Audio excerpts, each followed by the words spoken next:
Few people are hated more by the left than Milo Yiannopoulos, the gay Jewish immigrant who's become the face of the red-pilled right. Evidence of that was on full display last night at Berkeley, where Milo was scheduled to speak, but was evacuated shortly before the speech for his own safety. Watch what happened.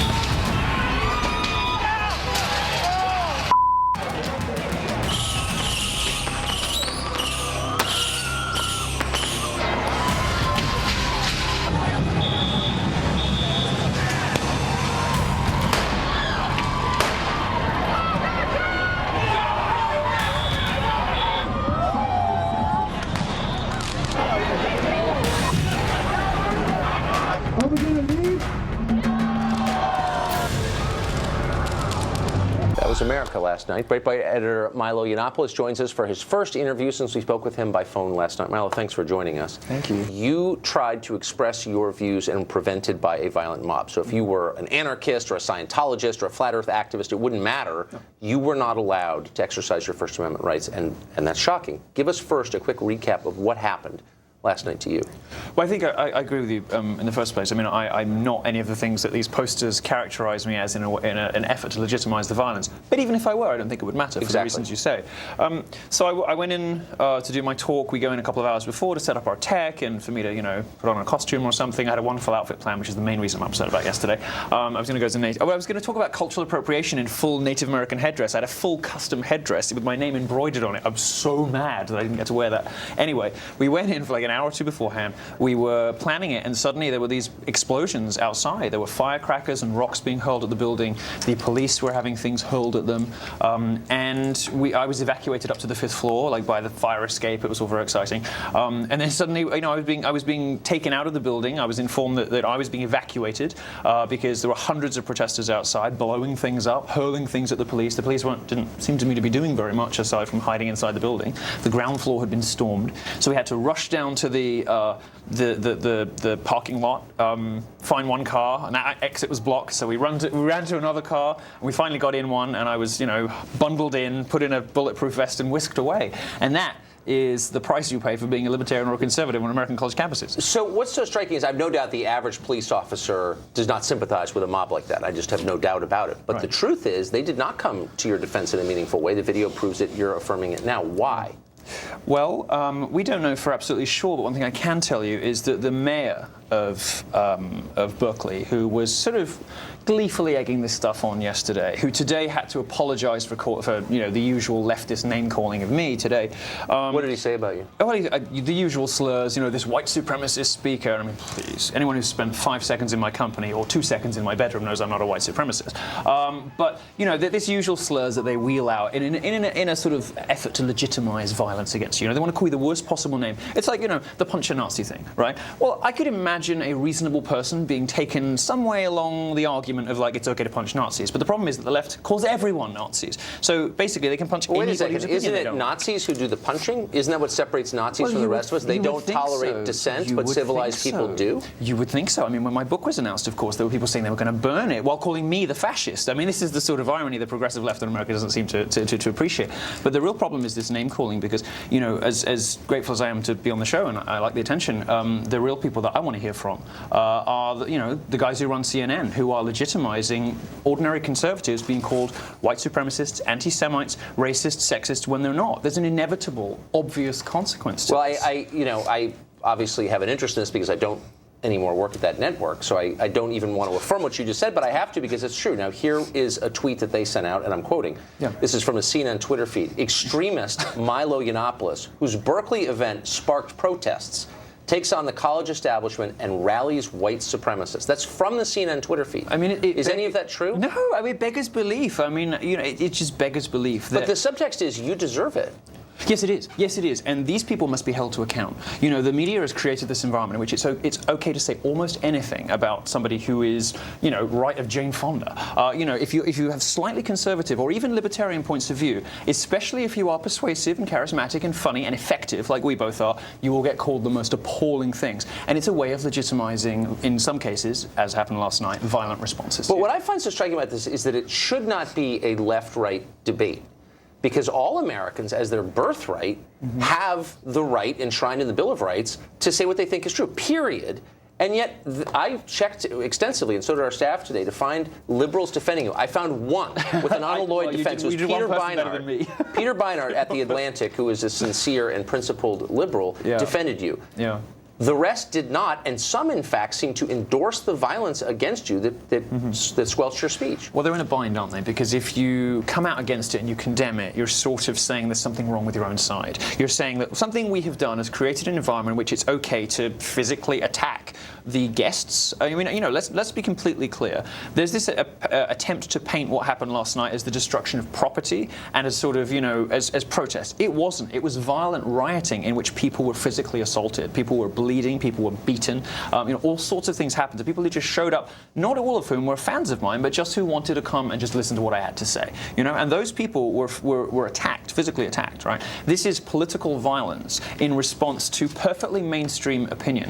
And what CNN and other networks like that want to do is suggest that there's something otherworldly or sinister or nefarious about me to legitimize the bad behavior on their own side. But even if there is something otherworldly or sinister or nefarious about you, you still have a right, an absolute right, to express your political views, do you not? Sure. I mean, at what point But it makes it particularly ridiculous when, I don't say, as even New York Magazine admitted today, anything that is outside of the mainstream of, let's say, of any typical Trump voter. I don't have opinions that, millions of Americans don't share. I just happen to say them in a slightly more provocative and interesting way and on a slightly larger platform. So just to give, I can give 1,000 examples. This is the New York Times headline over the story about what happened last night. This is today. Berkeley cancels Milo Yiannopoulos speech and Donald Trump tweets outrage. No mention of the fact that you were shut down by a mob. And this is the first line. A speech by the divisive right-wing writer Milo Yiannopoulos, University of California, Berkeley, they're trying to insinuate. Bloomberg did the same thing. They said Milo Yiannopoulos sparks riots. I was like, hang on a second now. What are they trying to insinuate? So where's this heading exactly?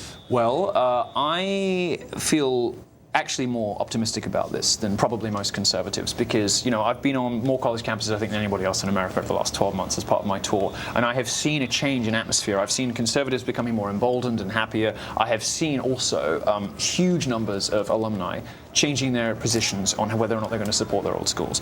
Missouri, when they kind of pandered to race baiters, they discovered they lost, $30, $40 million in alumni donations, and enrollment went down so much they had to close 2 dorms. You know this. Yes.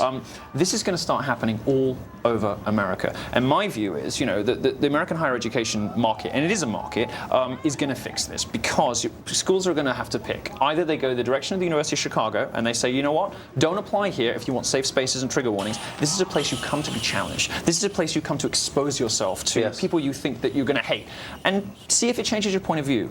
Or they're going to go the direction of the University of Missouri, and only one type of those institutions is going to be financially viable in the long term. So I'm sure we're going to get mail saying, Milo's not a serious person, he's a provocateur, to which I would say, I could care less. He's got a point of view and he has a right to express it. But I am interested in your response to that criticism because you hear it a lot, that you're not actually making an argument that you're intentionally trying to provoke the kind of response we saw last night. Well, my response is, so what? Who cares? I'm an entertainer, I'm a performer, people like, I guess my sort of things are sort of part lecture, part stand-up. One of the things that authoritarians hate, one of the things dictators hate, is the sound of laughter, because they can't control it. They can't control what you find funny. And that's one of the reasons the left is always trying to dictate what humor is acceptable. You can't tell that joke because that's sexist. You can't tell that joke because that's racist. Well, they do that because laughter you can't control, and trying to sort of hammer that down. I'm the worst example for them of somebody who is persuasive and interesting and funny. Every one of my shows is sold out. Every single time I do a talk, people say, I never thought of that. You've really converted me. So that makes me dangerous. Dangerous because my audience is so young, so big, so strong. I'm the person probably that annoys them more than anybody except Donald Trump because I'm effective. And that scares them. Who, by the way, tweeted about you, I think at 3 in the morning Eastern time last night. Daddy did. He's got my back. To say this is appalling and to threaten pulling federal funding from the University of California system, to which the lieutenant governor, by the way, of California, did not attack Gavin Newsom, did not attack the mob that set vehicles on fire and tried to injure you, and did injure a bunch of other people, but attacked Trump for threatening the funding? Well, this seems to be a fairly obvious consequence. If you don't uphold your legal responsibility to, to enforce the First Amendment, to provide speakers with platforms and audiences with safe, the ability to go and listen to speakers of all different kinds, agnostic of ideology, as you were saying earlier. If you don't do that as a university, you're not performing your essential function. Berkeley gets $370 million a year. It is one of the biggest research universities. It's one of the highest ranked research universities. Right. But it's churning out graduates who don't do very much, because only 47% of their graduates go on to full-time employment when they leave. Seems to me that a lot of that federal money could be repurposed very effectively if Berkeley refuses to honor its First Amendment commitments. Yeah, for HVAC repair training, I would say. So I want to get to your book. You're traveling the country because you're selling a book. I'm traveling. Well, I've just started. I think I'm about to switch into the book tour. So Berkeley was supposed to be the last grand finale. My wonderful costume finale was supposed to be the grand finale. I'm now focused. You're smirking at me. I'm now focused on the book, of course, which is rocketed to #1, the Amazon bestseller list when it was announced. So it's a Simon & Schuster book, and they took a lot of criticism for giving you an advance on the book and for publishing it in the first place. And part of their response was to pledge that the book would not contain what's called hate speech. Yes. What is hate speech? I don't know. I'm probably going to get in terrible trouble with them, but I have no idea, and I don't think anybody else knows either. I mean, it seems to be speech that somebody doesn't like somewhere, a joke that's wrong, some thing that offends someone's sensibilities or hurt feelings or politics or something. Certainly, the Supreme Court doesn't recognize it as a kind of speech that should be, treated with any special reference or whatever.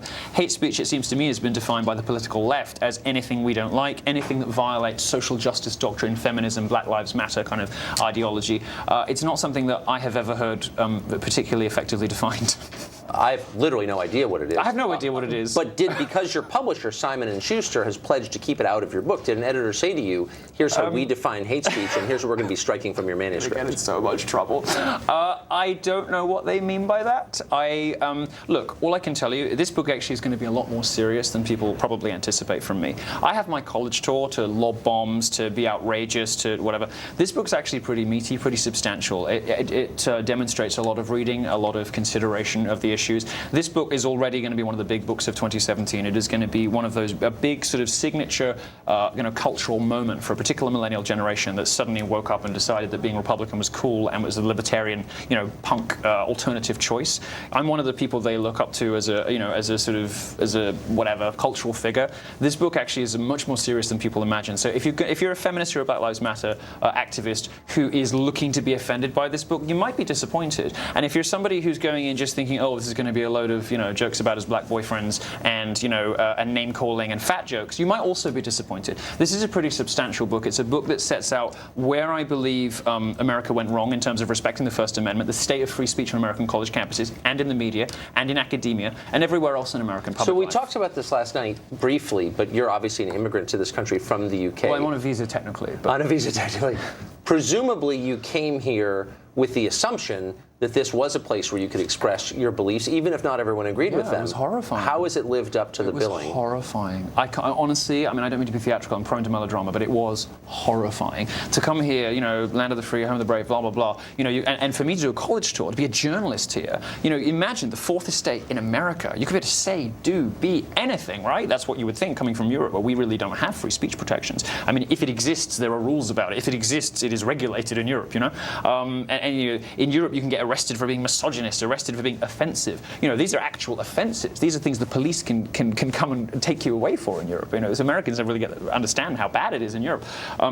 In America, I always imagined that this was a country where you could be, do, and say anything. And what I've discovered, not just in journalism, but also in the entertainment industry, and particularly and most importantly in academia, which is where I kind of try and park my tanks on the lawn and really take the fight to the left, which is why they hate me so much, because conservatives are so spineless all the time.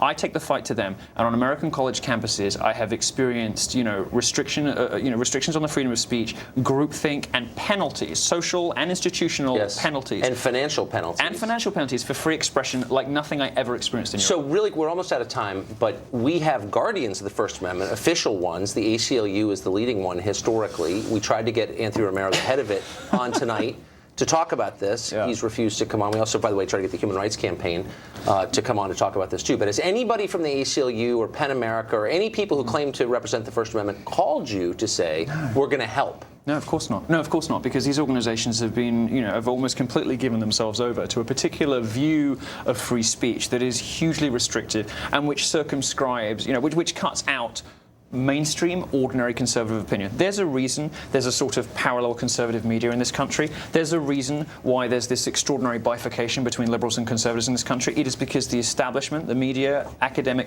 and entertainment establishment has made certain sorts of political opinion, respectable, reasonable, mainstream opinion, impossible to express in public.